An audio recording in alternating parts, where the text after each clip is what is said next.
Good morning, everybody. This is Eureka John with Eureka Street Crypto Hub, broadcasting live from Leander, Texas. It is 5:33 in the morning on May 17th, 2021. And it is a Monday, and I don't know if you hear it in my voice, but yes, it is a Monday.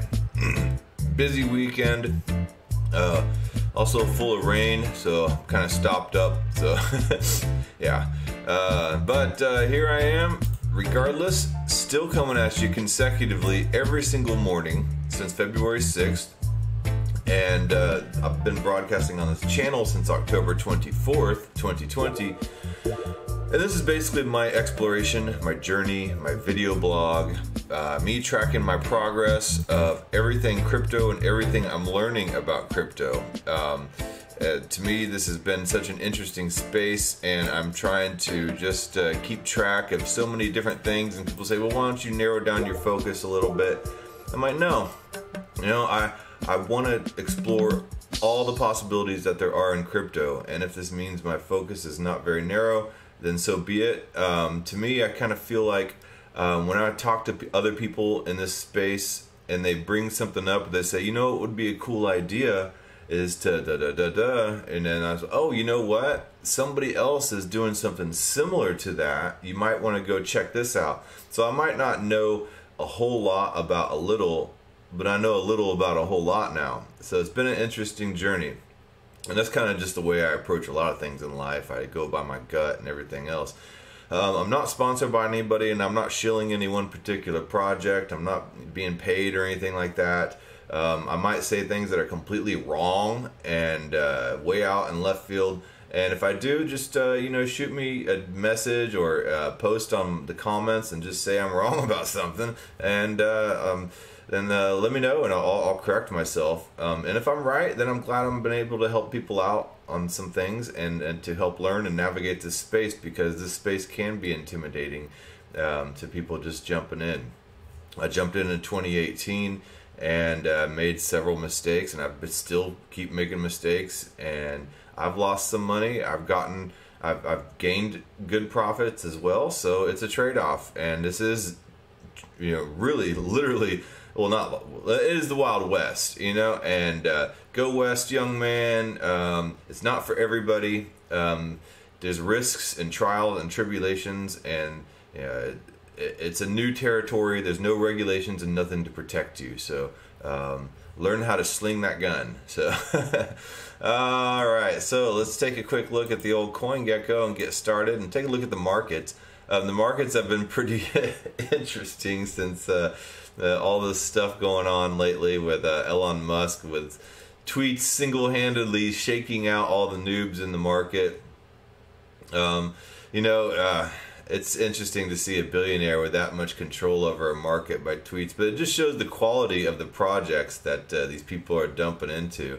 I'm a fundamentals guy. I believe in fundamentals. I was listening to a Mark Yusko interview on Bankless, and it was one of the exclusive interviews that come out in advance, so I think you guys will have access to it if you're not a Bankless member, maybe today or tomorrow. But he said there's 4 types of people in crypto. There's the investors, there's the gamblers, the traders, and the speculators. And neither of them are bad. They're just different. And so, the speculators, they're betting on prices going up only. Where the traders are betting on prices going up or down, they're very detached from it personally, and they can short things. And gamblers are gamblers, they're you can win big in gambling, but the tables are against you, and the odds of you actually walking away and winning big in the end, if you keep going, are against you. And then there's the investor who invests in fundamentals, and they are emotionally attached to a project, and they want to see it grow. So and neither are bad or good. It's just different ways of approaching this space. I personally am approaching this space by a fundamentalist approach. I like to know what projects do. I love technology, and I literally am in it for the tech. I'm constantly a student, and I try to be a student my whole life, and that's what the purpose of this video blog is as well, is to always be a student and to make sure I'm disciplined every day to learn about something so I have something else to talk about. Let's see here. One of my favorite YouTubers that I follow, Digital Asset News, and we find I bookmarked his tweet yesterday, and he basically summarized in a tweet how I was feeling about the current market. So let me see here. Where is it? Here it goes. Why the Sunday dump? Because Bitcoin dumped down to about 40-something thousand, like low 40s. One, it's Sunday. Crypto usually dumps on Sunday. True. All right. Two, taxes due for U.S. residents tomorrow. Yeah, I still got to do my taxes. I'm gonna probably have to buckle down at some point today and get those done. I've gotten some of the documentation together, but yeah. Three, Elon's tweet. Okay, yeah. Yay, a billionaire gets to move the market. And four, whales hiding and manipulating. Conclusion, as a dollar cost average investor, like I am, it doesn't matter. I buy dips, I buy sideways, and I buy the tops. I dollar cost average. He didn't say I buy the tops, but I do. And I've been caught buying the tops. So either way, I'm still buying because I'm bullish on crypto as a whole. I do think it is the new internet, and it is coming in, and it's here to stay. And Elon's tweets aren't going to do anything to move my interest in all this stuff that is going on. As far as whales hiding and manipulating, what better time for whales to jump in and be buying a bunch of Bitcoin? You would almost think that they might have manipulated this dip. Whenever the price gets too high and then suddenly a lot of awareness starts spreading around, you get FOMO, fear of missing out. And suddenly they're like, oh crap, I should have gotten in earlier. What can we do to lower the price? Let's put out a bunch of FUD about Bitcoin and the environment. FUD is fear, uncertainty, and doubt, for if you don't know. And that way the price will go lower, then we can buy in, and then suddenly it'll be better than sliced bread again. So that is what has been happening in my eyes of what I think. So yeah, anyway, but as you can see, somebody down there mentioned Cardano. Yes, Cardano has been kind of moving inversely to this dip, even though it dipped 9.6% yesterday. So, but Bitcoin's down to 45,175.80. So if you want to buy Bitcoin, it looks like it might be a good time. Not financial advice, but it's looking pretty good. Ethereum at 34.84, Binance 533.83, Cardano at 218, doing very well. So congrats if you're into Cardano. I do have some Cardano, and I staked it on Cardano Buzz. XRP $1.51, the Doge at 50 cents. Tether 99 cents, Polkadot 39.78, Bitcoin Cash 111.15.14, Litecoin 287.37, Uniswap 35.05, Chainlink 39.13. I want to go down here and take a look at Theta. Theta right now is a total bargain. At the end of June, they're coming out with Theta 3.0, so you better watch out. I think Theta's going to be doing some interesting things, so it is really a good time to accumulate. And then also with Theta 3.0, they'll be starting burning and staking T-Fuel and stuff like that, so I think the T-Fuel price is going to rise. And if you don't know, T-Fuel is the utility token of the Theta network, and Theta token is the governance token. What's up, 29LHO6? Nice to see you this morning. So yeah, man, welcome back. It's Monday. You might be getting ready for work too, just like me. It helps to get online here and to kind of gather my thoughts for the day, because I was really dragging ass this morning, getting out of bed and trying to do the deal. Yeah, so I need to get started for the week. Yesterday I had a really good interview with a guy named Devin. He's basically in traditional finance and digital marketing and everything like that. And his interest lies in digital IDs. And I really enjoyed talking to him. So you might want to check out yesterday's episode. It was fun. It was my first time to ever have a guest, so I was a little wonky on trying to do the video stuff. But overall, it worked out, and we both came out of there with a good feeling about the interview and just everything we talked about. Yesterday I did mention one of these ID solutions that I thought was dead, but I brought up Bridge Protocol here. And Bridge Protocol is basically an ID solution in which you do KYC basically one time, and then you attach it to your extension, and there's a little browser extension. Hold on, let me see if I can pull it up closer here. Yeah, right here is the Bridge ID browser extension. Let me open it up here so you can see basically what it looks like. I'll have to add this window here real quick. So let me go and add this. Window capture, ta-da, BRIDGE, Bridge, and so yeah, this is basically what the extension looks like when it opens up. Obviously I don't have any information in there or whatever, but if you're sick of doing all these KYCs for all these exchanges, something like Bridge would have everything, all your information and everything kind of centralized in one place, and it would be, in a way, they say, a self-sovereign passport to be able to already have your KYC done for any type of exchanges, and any exchanges that participate in Bridge Passport would allow you immediate access.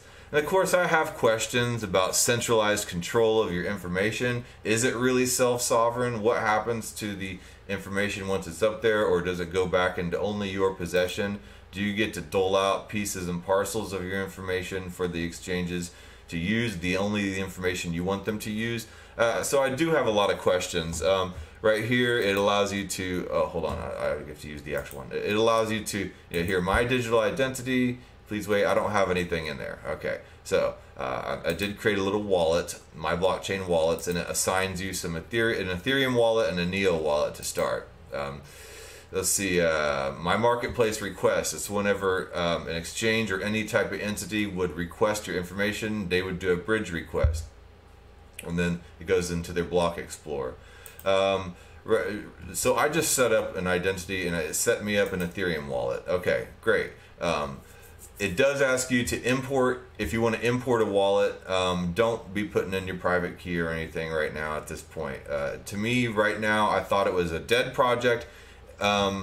It's not dead apparently, because I was speaking to somebody yesterday about the project, but it's not really active right now. I think they're trying to regroup. The CEO's name is Stephen Hajduczak, and so it's good to know that it's not dead, because it is an interesting ID solution. But Stephen Hajduczak basically had to make money, like we all do, and I can't blame him. And he created this project here, Go Aver. All these people are in the military and defense industry and stuff like that, and creating companies for that type of stuff. And he created this, basically it's a centralized ID solution, scanning your face and all that, and he sells it to banks and stuff like that. Not necessarily the direction a lot of people in cryptocurrency and blockchain want to go, but you can't fault a brother for wanting to make some money and sell a solution to banks currently right now in order to pay his bills.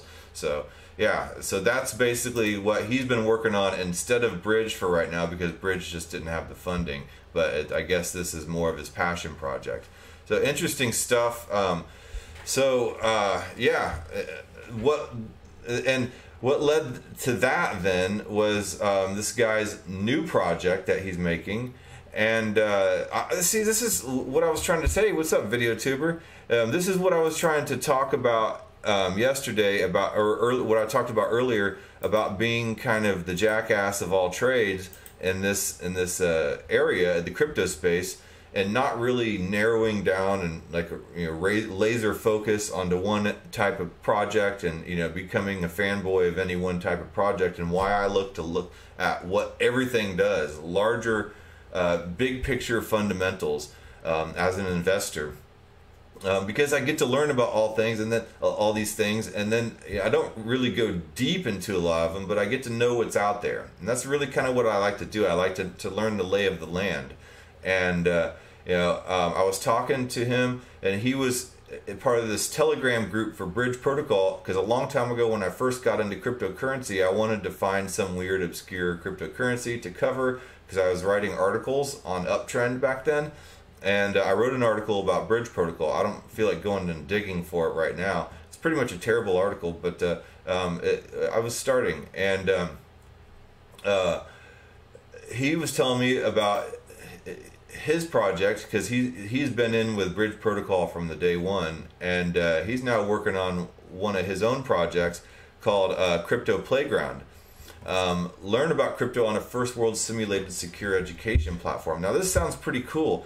I know there's a lot of educational platforms for cryptocurrency out there, and they make you pay, and you go basically do all the same lessons that you can find anywhere else. And yeah, there's a lot of those out there, and a lot are subscription based, and you actually end up paying for the subscription. You're just like, man, really? I paid for that. But this kind of takes a different approach. It's like a simulated crypto environment, and they're even going to incorporate the Oculus, the VR. I've never used an Oculus before in my life, though, so I'm not one of these gamer types that has used an Oculus, so I can't really speak for that. But he did kind of walk me through this, and there's a Medium article about it right here. Yeah, here it is. So let's see here. To make some good points, we're entering the fourth wave of crypto adoption and have seen massive changes in attitude towards cryptocurrencies. Financial institutions who once said this trend would never last are buying and merging with crypto financial companies and vice versa. Visa, MasterCard, and PayPal all offer the users the ability to pay with crypto, and crypto merchant payments have grown 600% since 2018, with well-known companies such as Sotheby's, eBay, and numerous food outlets accepting crypto payments. Okay, yeah, we know that. That's good. So, blockchain technology, the foundation for these currencies, operates without the need for a central authority. It's therefore decentralized, making it attractive to many users. A distrust of government, an anti-bank movement, and 1.7 million unbanked users is seeing an uptake in this cryptocurrency trend in Nigeria, Vietnam, and the Philippines, followed by Latin America as the current main users. Only 1 in 3 people understand the crypto landscape. Forbes magazine tells us in 2021, only 1 in 3 people understand it, with only 106 million crypto adoptees as of January 2021. There's still a long way to go to educate people and make them feel confident about embracing this paradigm shift.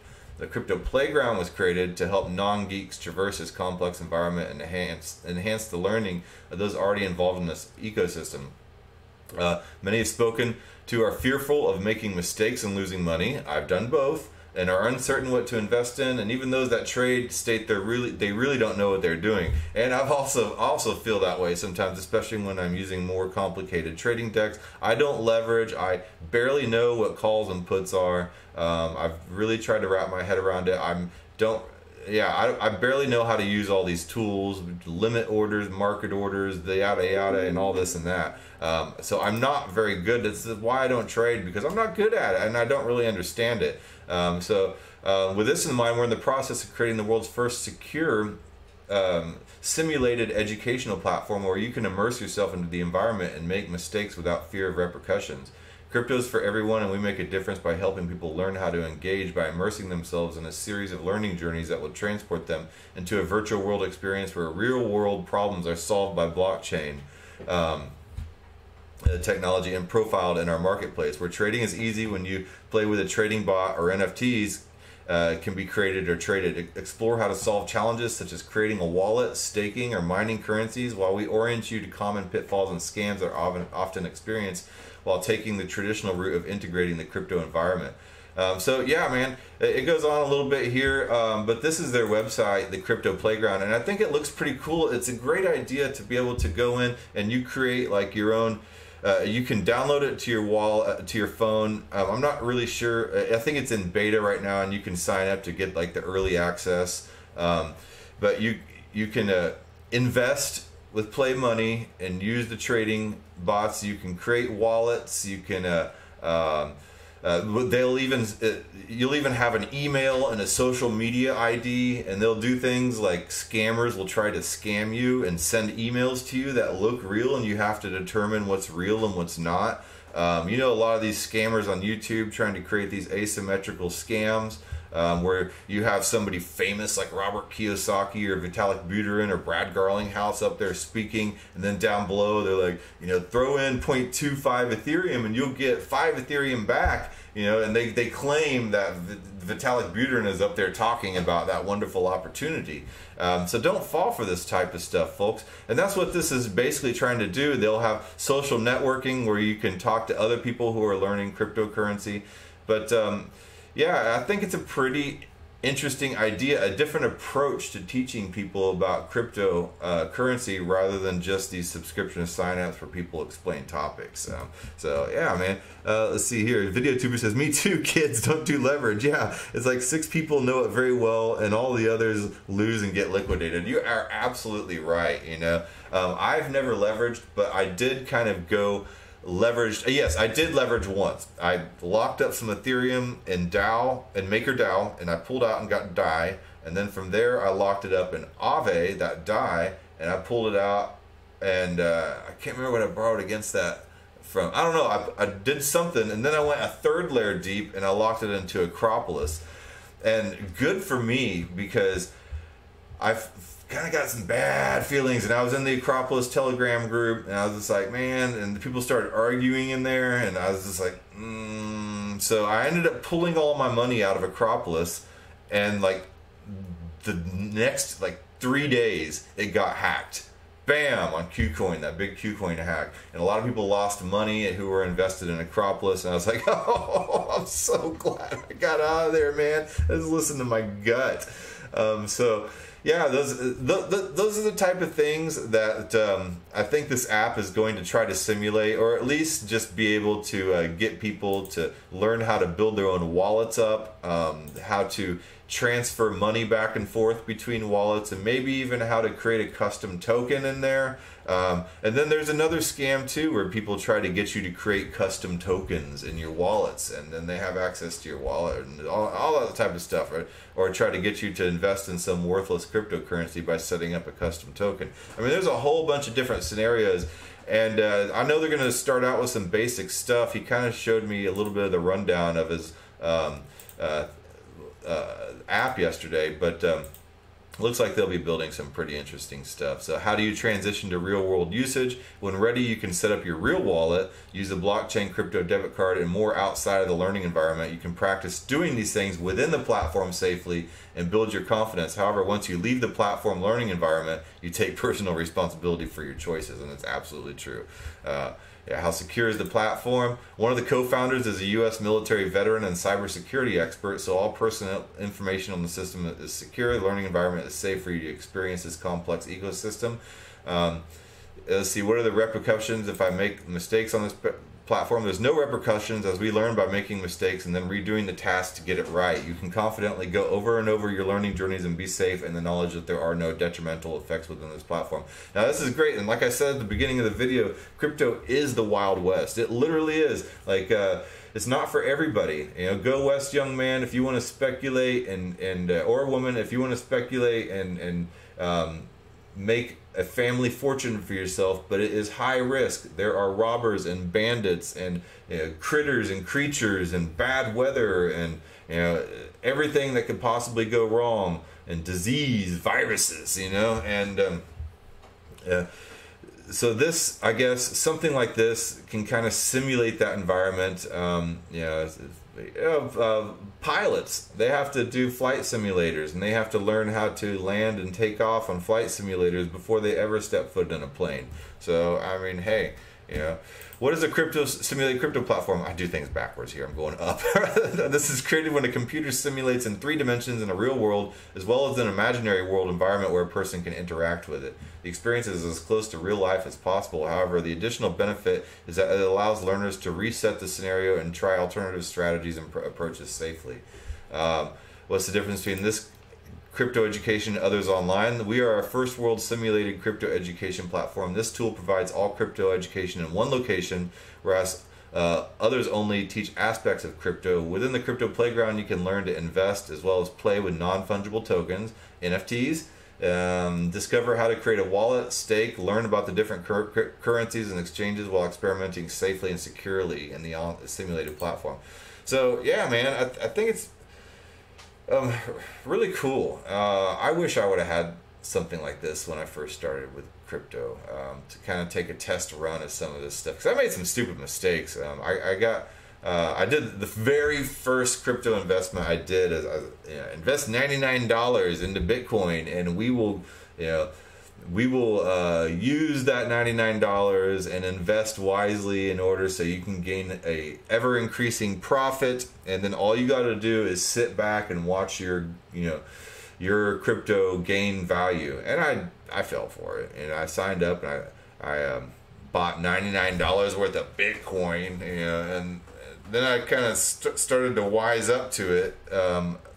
About a week in, I was like, I don't think I want to do this, and I tried to get in touch with customer service, and they even, they were hamming it up. They were even getting back to me and acknowledging my claim, giving me a claim number and everything like that. But I never saw anything of it, and whatever, So yeah, so this is a way to kind of avoid that and learn about a lot of these things before going into the crypto space, and I think it's pretty cool. I think with this Oculus too, they're going to create some kind of 3D world, almost like a Decentraland type of space, in which you can go in and talk to people and stuff like that. And I don't know all those details, but I don't know, man. I think it sounds pretty interesting. So yeah, take a look and go check it out for yourself.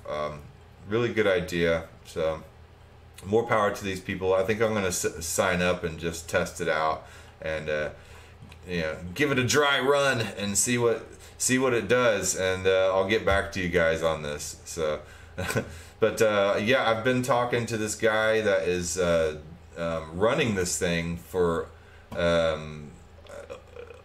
guess about a year, over a year now, over a year, yeah. And he, originally I met him through this bridge protocol when I was writing that Uptrend article. Let me see if I can find it here. Uptrend. That's Uptrend bridge protocol. Yeah, it's on here somewhere. That old article I wrote about bridge protocol. If bridge protocol ends up forking or finding some funding, or they end up developing something to push bridge protocol forward into a more self-sovereign type of solution, I think it could be cool. So yeah, so let me see. Yesterday I did explore some of these other options, and somebody else posted a comment for me to explore the LIT token, which is another DID issue. So let's see here. Do I have my log information saved? I haven't been on Uptrend in forever, so I don't know. Let's see here. Welcome back. Okay. Well, did it store my password? Because there's no way I'm remembering this password. Ta-da. There we go. Alright, so let's see if I can get lucky here. I got my kombucha. Alright, yeah. Alright, so let's find my articles here.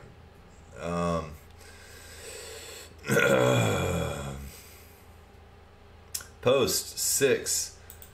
And yeah, this is when I was very first starting to get into crypto, and I was trying to learn the ins and outs and learn basically what a lot of things were, and I was finding projects, and I would try to find really low market cap type of projects to talk about. Yeah,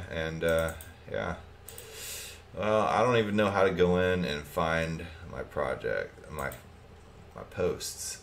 DeFi yield profile post. So no comments. Okay, so yeah, oh well, yeah, I don't know. I'll come back to it, but I do have an article about bridge protocol. Anyway, that's how I met this guy, and then we end up talking about the video, and then ended up talking about the crypto playground and stuff like that. So anyway, that wasn't the point. All right. Yeah. So yeah, I think I'm about at time. I got to get to work. Shoot. All right, I just ended up started rambling about some stuff. All right, so I will talk to you guys tomorrow, and I'm sure there will be plenty of more stuff to talk about. All right, man. I will talk to you guys later.